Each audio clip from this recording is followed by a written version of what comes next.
बुलेटिनच्या सुरुवातीलाच एक मोठी बातमी आहे। पहलगाम हल्ल्यासंदर्भात केंद्र सरकारने सर्वपक्षीय बैठकीमध्ये यंत्रणेत चूक झाली हे मान्य केल्याचं आता समोर आलंय। केंद्रीय मंत्री किरेन रिजिजू यांनी या संदर्भात माध्यमांशी बोलताना प्रतिक्रिया दिली आहे। आपल्याला राज्यात परतलेले अनेक पर्यटकांनी घटनास्थळावर कोणतीही सुरक्षा नसल्याच्या तक्रारी केल्या होत्या। त्या पार्श्वभूमीवर रिजिजू यांनी हे केलेलं वक्तव्य अत्यंत महत्त्वाचं मानलं जात आहे। तर पहलगाम हल्ल्यामध्ये नेमकी कुठे चूक झाली? पहलगाम हल्ल्यासंदर्भात सर्वपक्षीय बैठकीमध्ये केंद्र सरकारनं मोठी कबुली दिली आहे। काहीही झालं नसतं तर आपण इथं बैठकीसाठी जमलो नसतो असं केंद्र सरकारने म्हटलं। घटनास्थळावर सुरक्षा व्यवस्था का नव्हती?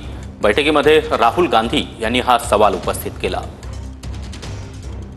एरवी तो भाग अमरनाथ यात्रेदरम्यान खुला केला जातो असं उत्तर त्यावर केंद्र सरकारने दिलं। पण यंदा स्थानिक पर्यटन आयोजकांनी न कळवता तो स्पॉट खुला केला असंही केंद्राकडून सांगण्यात आलंय। याची स्थानिक यंत्रणेला माहिती नव्हती म्हणून सुरक्षा व्यवस्थेला तैनातीच्या सूचना नव्हत्या। त्या ठिकाणी दरवर्षी जूनला सुरक्षा व्यवस्था तैनात केली जाते।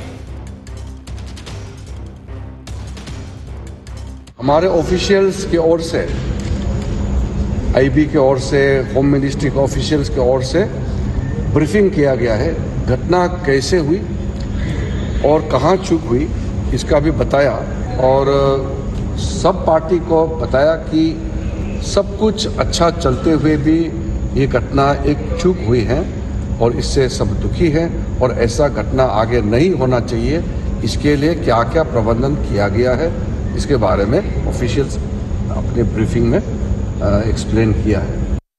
प्रश्न तो नाही, प्रश्न तुमच्या चुकांमुळे काय झालं। एक तर तुम्हाला जे हवं असतं तेच तुम्ही करून त्याला तुम्ही देऊन टाकला धर्माचा रंग। काल डोंबिवलीची बाई ओरडली की नाही, बस झालं हे तुमचं धर्माचं राजकारण। सुरक्षा व्यवस्था कुठे होती? आणि ती बाई काही तिला पडवलेलं नव्हतं कोणी, ती स्वतः उत्स्फूर्तपणाने बोलली की सुरक्षा व्यवस्था कुठे होती ते सांगा।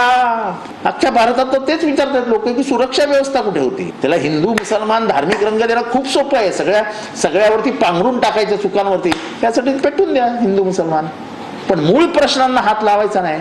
बरं झालं मूळ प्रश्न लोकच विचारायला लागले आणि समाज माध्यमांवरती गदारोळ झाला आणि सरकारला सांगावं लागलं की आमची चूक झाली।